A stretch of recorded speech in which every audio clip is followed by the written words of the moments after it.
before that, there were a lot of other scientists who already researched mga radio waves, electromagnetic waves, and how we can transmit our signals through these equipments called radio. So Guglielmo Marconi, he actually developed the first practical wireless telegraphy system, which enabled the transmission of signals through the air using radio waves. So through his invention, that's how we can transmit our signals and how we basically use radio today.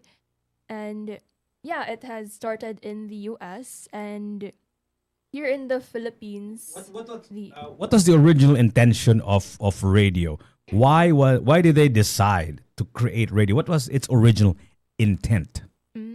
So from our past classes, we saw that radio was really created to spread the news, diba? Because before, kind of pre-colonial times, the only way we could spread the news was the Omalohakan, which is the town crier. So kanang word of mouth radio ni siya, tao ni siya na magsuri-suri sa mga towns. And then when we look at it like in hindsight, we're like, luoy pud kay sa person, diba, na like siya ray mag suri-suri and all that, and all the logistics and all the physicalities of it. So that's why radio was created, so that news, no matter where you are, it can be transmitted to the people who want to listen to it and the people who need it. So when Marconi created it in the United States, what was its original intention? Why did he invent radio in the first place? Right? I mean, why make something, right? So I think that's actually a very important question. And from what I understand, you're right, Hilary. I think radio was really primarily for the news. I think, in fact, kanang balita, mura man na siya part of US law nga. Kinanglan, first of all, ang unang yung intention ng radio was for just news, right? Information, to inform the public, di ba? And eventually, when radio started evolving and it changed into something else, maybe for drama, siguro kundili musika, di ba? Ang balaod sa Amerika nagpugos gyud, nagdiktar gyud sa medium, sa radio nga kinanglan naagyon may balita. Naagyon balita, di gyud mahimo nga may balita kay ang purpose gyud ng radio is information dissemination. Am I correct? Yeah, exactly. Okay. So mo na siyang original intention sa radio, just to disseminate information, because ang mga katawhan kung wala sila information dili sila maka decide accordingly, di ba? So kung for example na gubat diri or na bag-o nga kaning medisina sa usa ka sakit, for example na doktor diri and all of that stuff. So that was how we communicated back then, through radio. Would you like to add to that, Mel, the beginnings of radio? Go ahead. Yeah, I can agree with Anna. And I think there was a time when, other than public service, actually that's the main purpose of radio, to inform people, no, what is happening within a locality, vicinity, a nation, or the world. But then I think eventually they thought about commercializing it, right? And so commercializing it means to say that you play music, which would cater to the public, and secondly, soap opera. Mo na nga sa unang mga panahon, nagagmay pa mi, and probably people of my age, they listen to the radio for drama. So maminaw sa drama. Wa may television sa una. There was no television, so people, especially in the rural areas, would listen to radio for entertainment. And then during elections, also for entertainment, kay lami man kayo ang debate between mga politiko, especially ang mga spokesperson sa politika. So I think that's the purpose of radio: entertainment and information and music, of course. My next question siguro ba is, you mentioned magud earlier nga katong the only way we could disseminate information was to the town criers, di ba? I'm curious, baka sa kanina abot ang radio sa Cebu or sa Pilipinas for that matter? Would you be able to tell us, Mel, kano sa kanina nagsugod ang radio? What was the first ever radio station in the Philippines? And then what was the first radio station ever in Cebu? Would you be able to know that, Mel? Because I know there's a museum, sa kuan sa Sugbo nga naay mga different radio stations, right?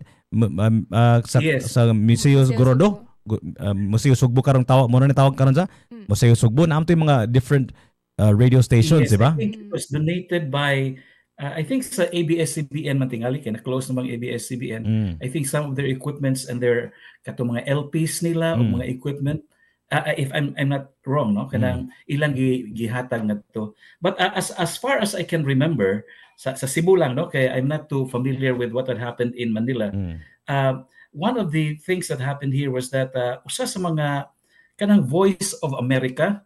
Voice of America is an American program which was listened to by most Filipinos then at the time we were under the American regime, no? And I know for a fact that there was a Cebuano or Cebuana broadcaster whose voice was heard in Voice of America, not just America, and she is from Cebu. Her name is Jeannie Vamenta. Jeannie Vamenta is one of the kanang mga pioneers, no, of ngari sa Cebu nga mga broadcasters.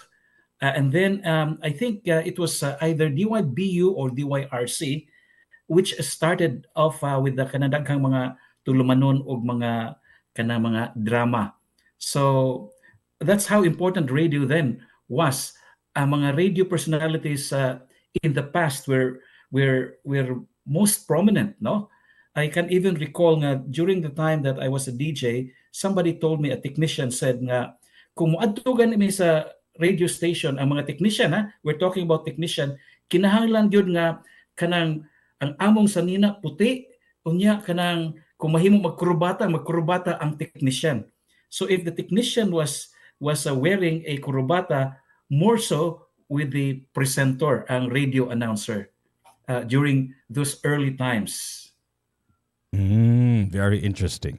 So what else do you have to add, Oli? Murag busy magay kasi mong telepono dia, Ol. So text kaya sa imong mga friends or sa man? Nag-search ko sa history sa nawala na noon. Nag-search ko sa history sa radio in the Philippines.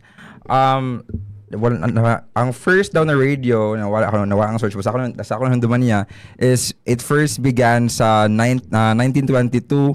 It was not originally used for commercial, but rather gigamit siya sa usa ka electrical company to use as a demonstration medium sa iyang mga workers.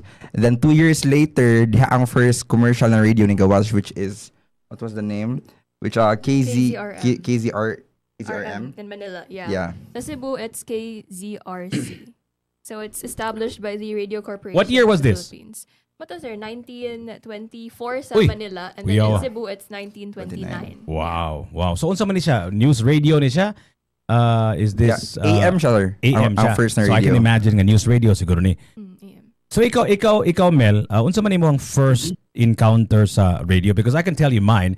Mine is akong inahan would tell me stories ra gyud nga nakinumdum ko na siya nga maadto siya og DYRC, maminaw og amateur hour, daghan kay sila mga mulili sila sa studio kay manatoy mga ilang radio heroes of the day. So muna ang mahinduman ako, she would just tell me stories because she never actually brought me to these kaning amateur hour. Maybe this was before I was born. Pero ako ang namatan sa Radio Mel, believe it or not, was kaning mga love songs. DYBU, mga inalabi tao, kana silang Rex Recarte, kana mga laom kay mga tingog ba. That was really old school radio, right? Unya ang mga tukar kay mga love songs, right? Mga love songs di nakinumdum ko, mohigda ako sa sala, ang akong dunggan naa sa radyo. Mura gid akong baton, mahigda ako sa salam on weekends, yung maminaw ra jud radyo. Ya pag humana na one day, one afternoon, nangadto mi og beach. It was like a family reunion, right? Sa murag Molbo alam siguro to, nagsakay mi og sakyanan. Unya nagdaakog ako ang kaugalingon nga radyo, right? Unya naminaw ko og love songs. Ang akong cousin nga murag medyo mas maguwang na ko jutay. Di ko unsa nagpaminaw nimo mon oy? Adong oy kani nga reveal na ako tunay panganda. Jigoy niya paghuman kani nga anong badoy makinastanan. Kan paminaw ganyo kaning 101.1 kaning Y101, so naminaw sa Y101. So mo na tong ever since then ingon siya nga bata ako impressionable kayo, so ingon sila nga badoy ko na. So ingon siya nga paminawan yung stasyonan. So ever since then mga back in the early or mid 80s nag-hook na ko sa Y101 kaya I didn't want to be part of the quote unquote badoy crowd, right? So mo na kung singin ako paminaw og Y101. So ever since then I was listening to radio personalities like kaning Johnny Kawa, sila ni sila ni Bob Selner, sila ni John M, sila and the other silang PI Grant and so on and so forth. So naminaw gyud ko to nila, nalingaw gyud ko ni. Eventually that's what I really wanted to become a radio DJ back in high school. Sige gyud ko magadlib-adlib, kung manghugas ko, kung nami show sa eskwelahan, ako gyud host, ako gyud patukar og music. So that was really my passion, but that was my lot in life, if you will. So fast forward to today, I'm still here. Ikaw Mel, what was your first encounter with radio?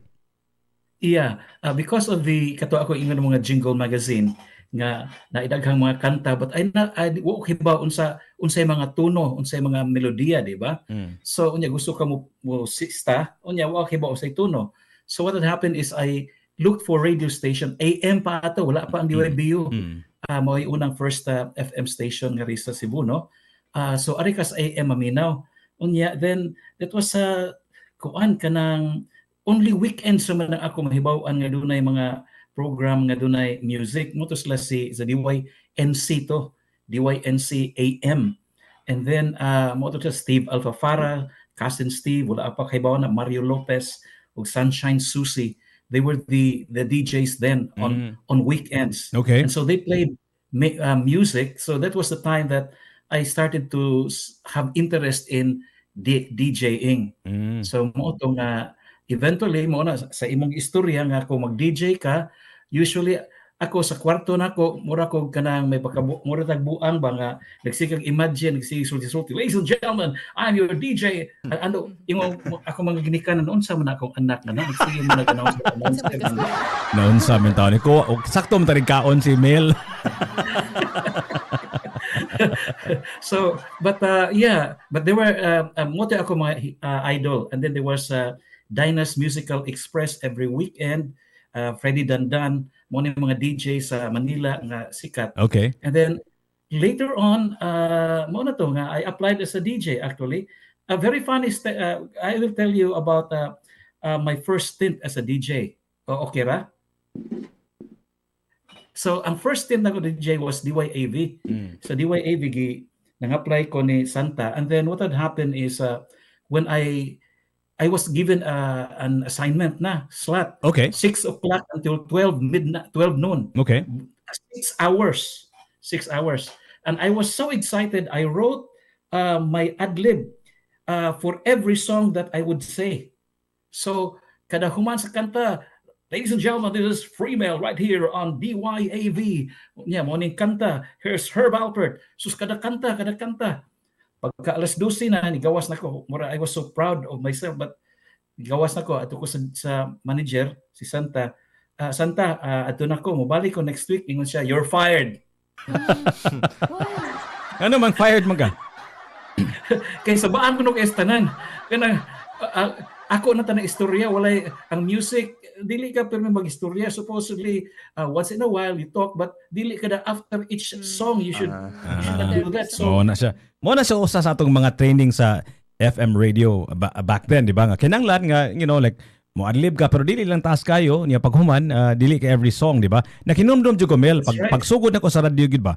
Akong gi-apply una kaya mo man akong first gid gipamin nga radio station DYBU. Nakinumdum jud ko sa napa to si Montito? Montilla? Montilla yes, ang tag-iya gyud sa DYBU, di ba? O ang manager right, yeah. ang manager niya adtong una si Rex Ricarte, si Sexy Rex. O usa sila mga DJ kay si Bong Valentine. O ang mga tingog sa DJ sa DYBU kanang lam jud kay sanan ba. Ganing nagod mi sugsog ato na gud ni Bong Valentine nga. Yaw wag ning Bong kaning palit og pan pinamodulate magyapon palit og pandesal diabi grabe gyud kay sanan ba. So mo na ako namatan ba, that was old school radio. Ang atong una gyud ang mga radio personalities laom jud kay mga tingog, di ba, either naturally or ilag yung i-overmodulate ba nga grabe jud kay kalaom on DYBU, beautiful music something ana ba.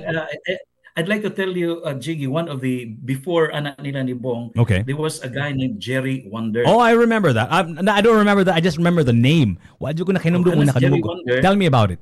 He was a DJ sa DYRC. Wala pa may DYBU ato. Oh, so okay. DYRC siya. Nya gabi iya ha. Nya this is Jerry Wonder in DYRC. So sa mga tao, yung sus ni Duta, gupuha kay ni Jerry Wonder, no? So, ang mga tao mag-standby nga ko, asa mas Jerry Wonder?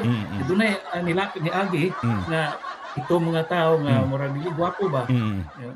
Ingon ang tao sa asa mas Jerry Wonder? Ingon siya, ingon tong technician, katos Jerry Wonder. Ha? Si Jerry Wonder na ito? Kagwapong tingong Jerry Wonder.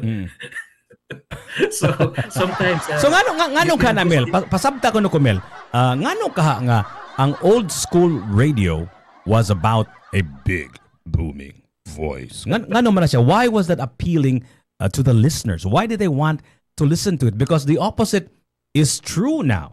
I think in many ways most of the radio personalities now have a more normal voice. Nakinumdum ko nagsugod ni ako ang pagtuo nga ang kanang lawom nga tingog wagtang na sa uso. Nakinumdum ko ni Jack the Wack. Kato si Jack the Wack, the late Jack the Wack, who I used to work with. In fact, he was the reason why I was in Y101, was ang young talking voice, young radio voice, young radio voice was really just your regular, normal, conversational voice. It wasn't like, like Y101, dili inana, kanang conversational ba?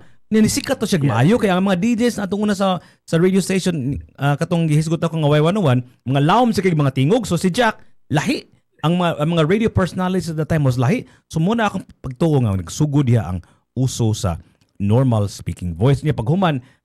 Di ba si kuam to sa Amerika si what's his name, Rick Dees man to, di ba? Pag-abot ni Ryan Seacrest nga iyang tingog pud very conversational, very normal. Nakaingon ko so this is the beginning of the end of the deep booming voice. Muna siya nga karon ang uso na gud karon is really just very conversational, di ba? Dili na kanang pinalawom og tingog. So imong is best understanding Mel ngano ka nga ang mga tao ni adtong una maganahan man og lawom og tingog. Unsa may naa ng lawom nga tingog? I think it was because of the music as well, no? Because I think the DJs then ang mga DJs sa una, mga 1950s, no, going to the 60s, ang ilang music were more on mga mga Frank Sinatra, mga Andy Williams, Johnny Mathis. So bisud masad kong ang imong ladies and gentlemen, here's Johnny Mathis. So ladies and gentlemen, here's Frank Sinatra with Strangers in the Night. So aron mo blend sa music. But then I think during the time of the rock and roll era na mga 1950s to going to the 60s and 70s, there was another type of disc jockeying. Kana imong giingon nga natural, which came in with Jack the Wack. Before that, there was the barker. Kanang mga barker nga DJs. What's a barker DJ? Unsa man ang murag iro kanang barking murag iro man na para nako. Unsa may pasabot nimo nga? That's right. Barking DJ. So ang barking DJ, I was there in that era. So ladies and gentlemen, right now we've got a music from Jimi Hendrix. Right now, listen to this one. So may pagkakusog ang imong delivery. Pero murag aggressive sila, murag aggressive na. That's right, because the music then was rock and roll, rock music. Ladies and gentlemen, there's some Beatles right now with Come Together. So ingon ana ang style niya, ang timing yun nga you have to count the number of words that you deliver so that by the time that you stop speaking, the vocals in the music would come in. So muna siya ang training na mo sa una as a barker DJ. But then later on nahimo ng conversational na o natural na nga tingog mo gigamit. So muna siya ang murag evolution sa radio personalities ni paghuman karon ang kadaghanan sa mga radio sa shows pod na nabantayan ako is really more geared towards talk shows, diba? Kadaghanan doon atong madunggan is really more on the talk shows, but that could be just my personal observation. Mel, one of the biggest things that really changed in radio is really the technology itself, right? Although if you think about it, old school radio equipment is still here, right? Kanang transmitter, napamatay transmitter. Tanan ng mga radio stations, imposible mag-white transmitter, di ba? Nay tower, nay antenna, di ba? So naagya po na siya all the elements of a good old traditional radio, di ba? Nay mikropono, nay mixer, nay music, and so on and so forth. So, yeah, go ahead. I remember, Jiggy, sa katong panahon na mo, mga 1970s, ang transmitter to as bukid, layo. Kunya, ang radio station di as a syudad. So ang pumaagi na is ang role sa technician ngadto tuang ato usa ka semana to as bukid naminaw siya, no?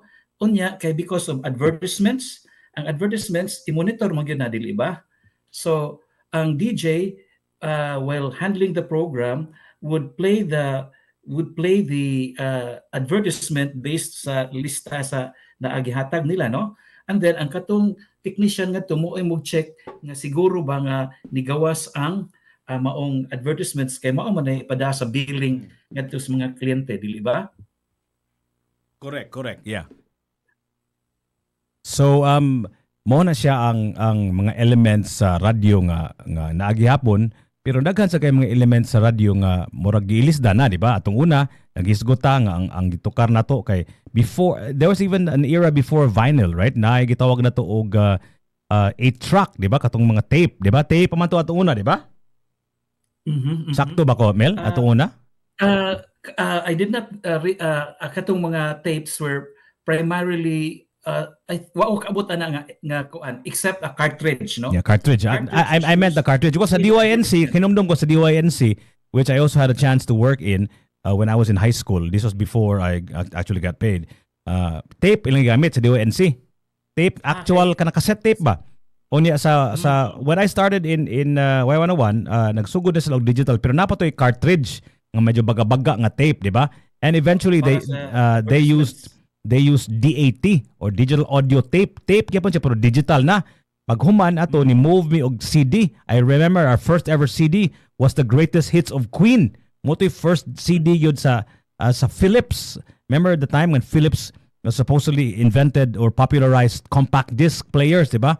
So that was our transition from tape to CD. Ya paghuman sa CD, nahimo ra to og kaning DCS. Mo na to nagsugod to og digital computer system or digital commercial system or DCS. So nagsugod big tukar sa musika back in the late 90s to early 2000s. Sugod na og tukar og music from a computer. Mo na ang transition na ibaw ako. And of course now we're now playing music from the MP3 player. Magdepende lang sa radio station unsa ilang MP3 player. So all of our files now here in 105.1 TMC in the previous radio station that I worked in also, digital na tanan MP3 or WAV file nang tanan including the commercials. Muna akong nabantayan. So what does that mean? What does that mean to us? Ang pasabot niya na nga sayo na kaayo i-cue. Dili na ka mag-andam og usa ka tonelada nga tape o usa ka tonelada nga plaka nga andamo nimo kay na naman tanan in digital form naman na naman sa hard drive, di ba? Kay numdum ko kung andam kag playlist ato una imo pang imo hapnigon ang mga plaka nga inaninong segue mo ni sana ang imuhang cartridge imong andamon ang mga commercials, so daghan kag andamon. So it was both physically and mentally taxing because you had to set aside a certain number of CDs and vinyl records and cartridges aside so that andamo nimo for your show. Diba karon you don't actually need to do that because it's just available at the click of your fingertips. On my part, eksakto na imong gisulti, Jiggy. Because when I work vinyl records, 45 RPM o ang long playing records, imo ginang ipaminawon gyud aron nga mo i-cue nimo. Yeah, correct, yeah. That was the term used, no? Left and right to turntables. Correct, diba? yeah. Or DJ karon kana mga DJ sa club DJ, that used to be the way it was in radio. Correct, yeah. Then, di ba? And then, but I came to a point nga, doon na pa'y panahon nga, nag-cassette ko. Cassette tape lagi, Cassette tapes, I had my cassette tapes, I had a radio program sa AM ato sa DYRC on weekends, and then I had to cue kada usa ka. Correct, yeah. Correct, yeah. I-cue gini mo daan. For one song naman, one usually before, kung andam ang radio station, usually one song per tape naman, di ba? That's right. Yeah. Is I had my whole album of cassette. So before I go to the radio station, I had to do it myself. Okay. So Mel, imong tanang Mel ba? I mean, like, you know, it's already granted. Everybody understands nga. Things are so much easier now. Even non-radio people understand nga. Before it was difficult to play music.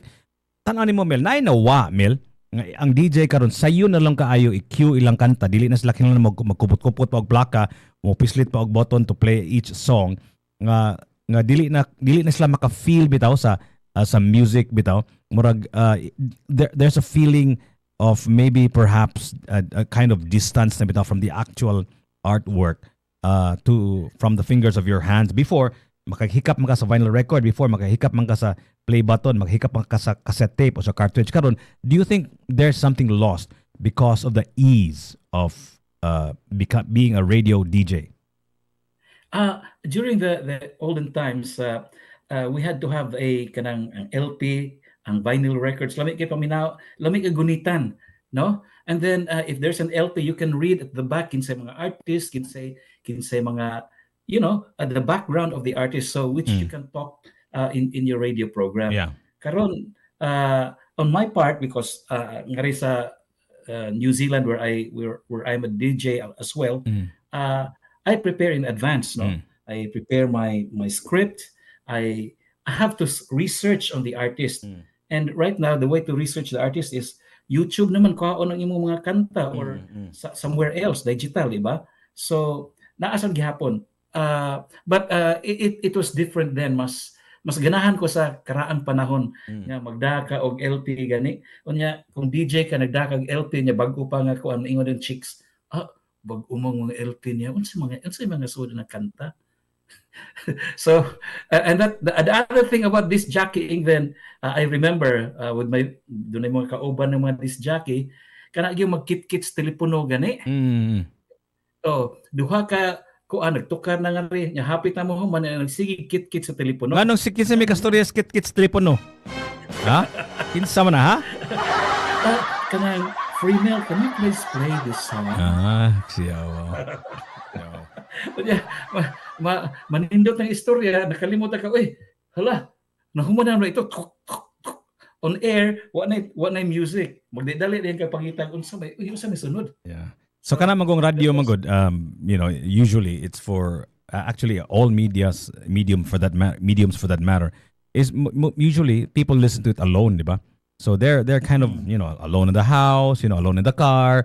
So ang tendency ana is maka-develop ka og kind of rapport with your listeners, diba? So ang uban na manawag ninyo unya makigstorya nimo kay lonely sila ba sila gibuhat, baby nag-away silang girlfriend, silang boyfriend, and so on and so forth. So we become like the instrument of their becoming less lonely, diba? So mo ginang objective sa radio at una. Of course, karon daghan naman kayong mga distractions, daghan naman kayong mga pamaagi nga dili ka malonely, pwede naman ka mag-dating app, mag-Tinder ka diha kung lonely ka, diba? Atong una, wa man nang ina nato una, diba? So the only way you could do it was talk to somebody on that guy that you hear on the radio, diba? So that was the only choice, diba? So mo nang grabe kayo itong mga kit, grabe kayo manawag ang mga tao, ang mga chicks, ang mga cats. Kaya wa mas lain nga hungawan sa ilang mga gibati, diba? Karon daghan naman kayo mga distractions, so dili na kayo na uso ang. In fact, we don't have a telephone here in the studio, in the booth, right? Oh. So dili na kayo mo matter ng a kind of interaction. They just text you, no? Correct. Karon mag-message lang sa TikTok, sa Messenger, sa Facebook, or nagyapon may telepono, although dili na mo on the air, ma-text gyapon sa 0999-887-6070. Mel, we're gonna wrap this up. Before I let you go, Mel, do you think that Cebu or radio in general is still relevant in the age of digital technology? Maybe you can start with why it's no longer relevant, and number two, why it's still relevant. Kanang because of kaning mga Spotify, iHeartRadio o mga online radio shows, it is a challenge for radio stations, no, to operate because of the fact that, and then kini pang mga podcasts also, they are the ones which challenge local radio stations. Now, therefore, to make itself kanang relevant, I think the way it to go on radio stations is for them to go local, meaning to say that everybody knows what's happening in the world, but probably you may not know what's happening in your locality. And I think this is where radio becomes relevant to that community. Muna nga ang 105.1 is, I think, in the right direction because people would want to know kinsa may mga artist na to. You can listen to mga Tagalog songs, OPM songs, or American top 40 songs anywhere. But if you want to listen to your artist in your locality, then you listen to your radio station. You will know unsay mga ang radio personalities will talk about what's happening around the community. And I think that's the only way to go for radio stations to survive in this digital age. I think Mel,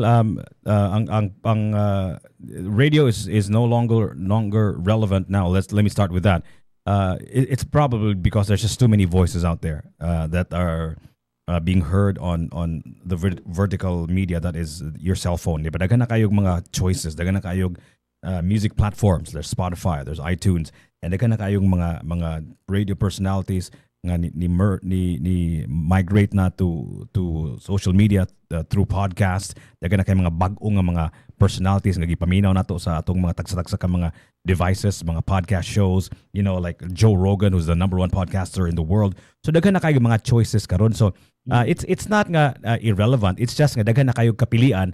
Unlike before, nga radio was the only game in town. So I think that's both a good thing and a bad thing. It's a bad thing because ang market share sa radio has been divided. Dagan na kayo kapilian. But it's also a good thing because it keeps the people in radio on our toes, diba? It keeps us trying to figure out how to communicate to our listeners in the same way that we did communicate with them, but only maybe change it up a little bit to still connect with them. And sakto kami lang ang disadvantage mo sa social media is usually atong hisgutan kaning mga international stories kay kadaghanan magud sa aning ang mga content nga gihimo, ang pinakadaghan gyud nga mahimo content is really markets like the United States, like South America, daghan sa kay mga content gikan sa India. So ang ato ang content diri, although nagihapon malubong yun sa mga global affairs. Everything becomes global when it comes to social media ba, because whether you like it or not, your content, your voice, your ideas are being exposed not just in your locale but in the entire whole wide world. So ang trabaho sa radio yun, to me, is going back to the original intent of radio, is to talk about, like you said, Mel, the locality. And it should be a trusted brand to talk about what's happening in their neck of the woods.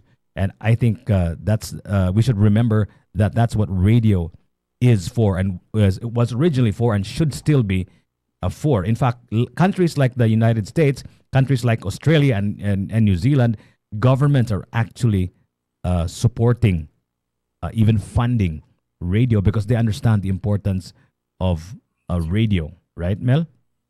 That is correct. I agree, Jiggy. So thank you so much, Jiggy. Thank you so much, Mel Libre, and I hope you continue on with your fight for radio, and fight for its relevance, fight for us to still have a voice in this age of digital technology. I hope nga you're still going to be there through thick and thin. Daghang salamat, Mel Libre.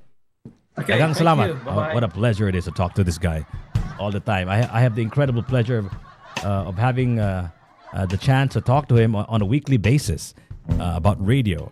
So how about you guys? What do you think? Kamo ni Oli og ni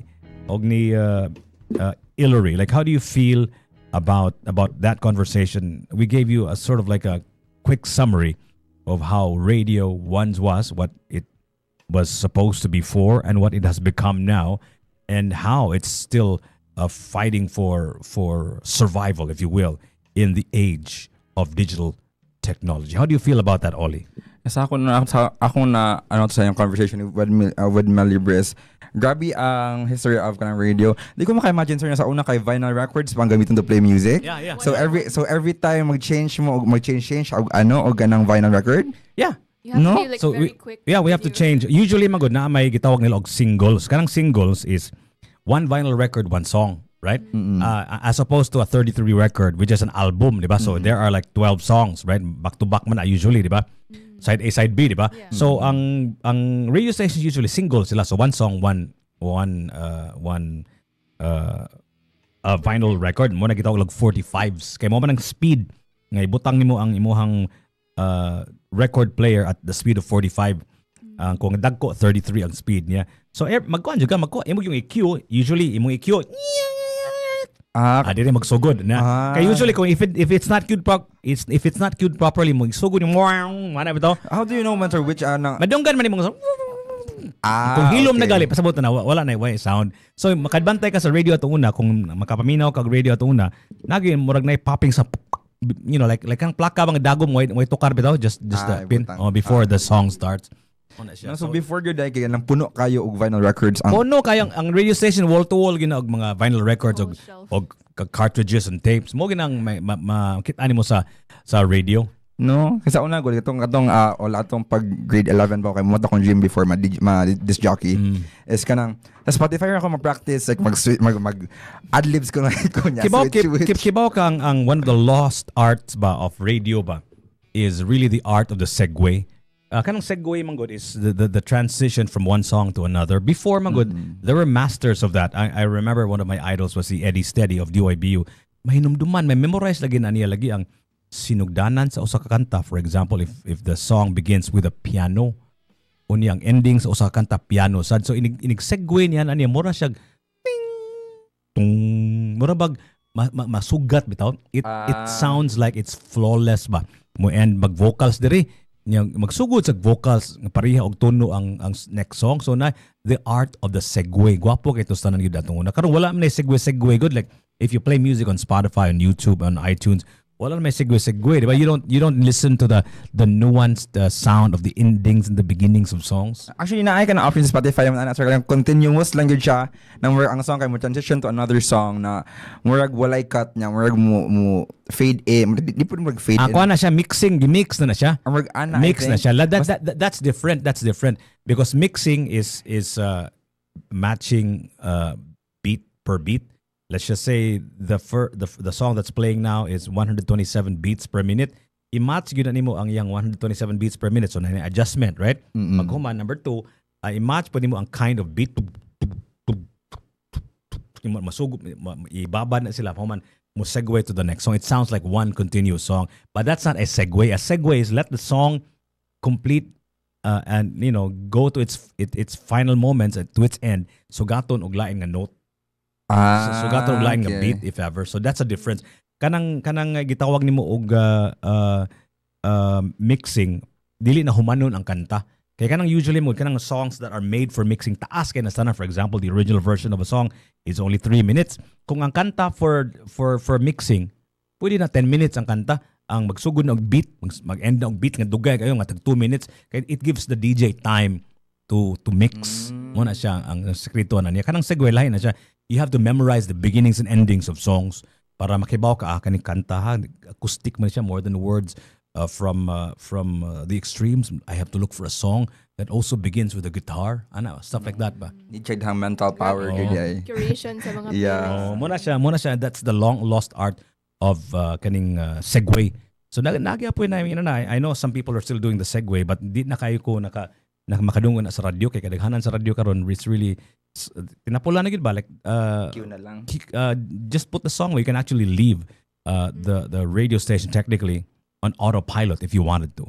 So before sir, the entire day na gyud magbantay. I'm sorry, di gid mahimo nga wild DJ kay saan man niya pag maputo mapaw. Right, plaka man di ay. Plaka man. Dili man siya continuous, di ba? So kung tapulan ka, ang bahato nila uban is tibok plaka ipatukar pasagda nila. So na dead air kay mapawong man ang in between songs naman ay like a few seconds of dead air, right? So that's the story of radio then and now. Our time it is now 10:32 and today is actually a very special day. All over the world we're celebrating World Friendship Day. Woohoo! And we're going to talk about friendship